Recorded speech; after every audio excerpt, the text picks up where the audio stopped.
اب آپ ایک داستان سنیں، صرف ایک پرندے کی، کتنے ہی پرندے ہیں کیا، ایک داستان سنیں اور آپ دل سے سبحان اللہ کہیں گے، پھر دل سے اللہ اکبر کہیں گے، پھر قرآن کے معترف ہوں گے۔ آپ سنیے، چھوٹا سا پرندہ ہے، اس کا نام ہے کامن سوئفٹ۔ ایک پرندے کی بات ہو رہی ہے ابھی، چھوٹا سا پرندہ ہے اور اس کا نام ہے کامن سوئفٹ۔ قدرت کے حیران کن کمالات میں سے ہے یہ، حیران کن، مائنڈ بلوئنگ۔ کیا مطلب؟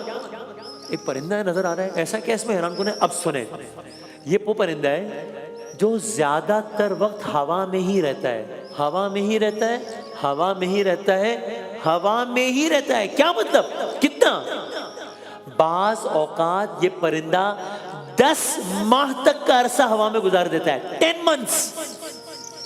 تو یہ سوتا نہیں ہے کیا؟ سوتا ہے، دیکھیں ابھی تو ہم نے کہا ہوا میں ہوتا ہے، تو کیا سوتا نہیں؟ کیا کرتا ہے یہ سوتا بھی پرواز کے دوران ہے۔ کیا مطلب؟ رات کے وقت یہ پرندہ آسمان میں بہت بلندی پر جا کر اپنے دماغ کا آدھا حصہ سلا دیتا ہے، آدھا دماغ سلا دیتا ہے، اسی وقت اس کے اسی دماغ کا دوسرا حصہ پرواز کو کنٹرول کر رہا ہوتا ہے۔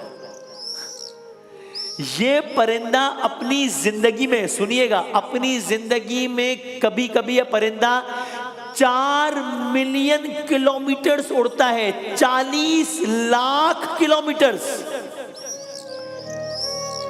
انسان اپنے آپ کو بہت بڑا ترم خان سمجھتا ہے، انسان کے پاس ایندھن ہے، انسان کے پاس جہاز ہے، انسان کے پاس نقشہ ہے، انسان کے پاس کمپس ہے، یہ سب نہ ہو وہ چند میل دور نہیں جا سکتا۔ ایک ننھا سوئفٹ پرندہ اپنے دل کے اندر گویا اللہ تعالیٰ کا ہدایتی کمپس لیے، اللہ تعالیٰ کا ہدایتی کمپس لیے دن رات پرواز کر رہا ہے۔ دل میں ایک معصومانہ سوال آتا ہے، اس کے دل میں یہ سب کس نے ڈالا ہے؟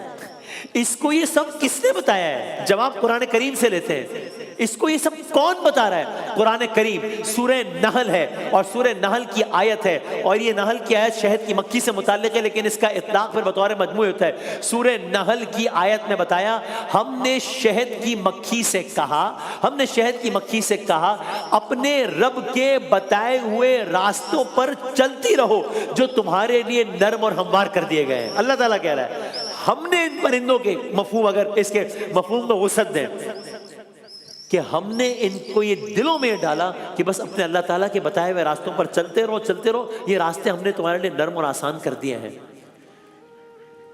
دل میں ایک اور معصومانہ سوال آتا ہے، کون ہے جو ان پرندوں کو، یہ 10 مہینے ہوا میں، کون ہے جو اسے اتنے طویل عرصے تک فضا میں گویا تھامے ہوئے؟ اور پھر جواب میں قرآن کریم کی ایک اور آیت سامنے آتی ہے، پھر سورہ نحل ہے۔ آج سائنس بتا رہی ہے کہ یہ پرندہ اتنے عرصے سے ہوا میں ہی ہے، یہ پرندہ تو 10 مہینے ہوا میں ہے، ایسا لگتا ہے جیسے اس پرندے کو کسی نے ہوا میں تھاما ہوا ہے۔ کون تھامے ہوئے؟ سورہ نحل کی آیت سنیے اور سبحان اللہ کہیے۔ ترجمہ ہے اس آیت کا، آیت نمبر 79 ہے، کیا انہوں نے پرندوں کو نہیں دیکھا؟ کیا انہوں نے پرندوں کو نہیں دیکھا کہ وہ آسمان کی فضا میں اللہ کے حکم کے کیسے پابند ہیں؟ انہیں اللہ کے سوا کوئی اور تھامے ہوئے نہیں ہے، اللہ کے سوا کوئی اور تھامے ہوئے نہیں ہے۔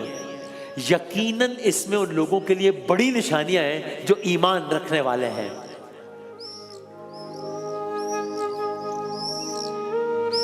تو چاہے کوئی بہت بڑا پلانٹ ہو، چاہے کوئی بظاہر اتنا سا پرندہ ہو، اس کی قدرت کا شاہکار ہر چیز میں آیا ہے۔ اور ابھی یہ داستان شروع ہوئی ہے، ابھی یہ جو ہمیں آسمان پر اڑتے ہوئے یا زیر سمندر تیرتے ہوئے جو یہ جانور نظر آتے ہیں، یہ سب بھی کیا حادثہ ہے یا یہ سب بھی ایک باقاعدہ منصوبہ ہے؟ یہ قدرت کے کتنے بڑے بڑے شاہکار ہیں، ایسے ایسے رازوں سے پردہ اٹھے گا انشاءاللہ کہ اس کے بعد جب ہم انہی چرند پرند کو دیکھیں گے تو دیکھنے کا انداز، دیکھنے کی نوعیت ہی بدل جائے گی۔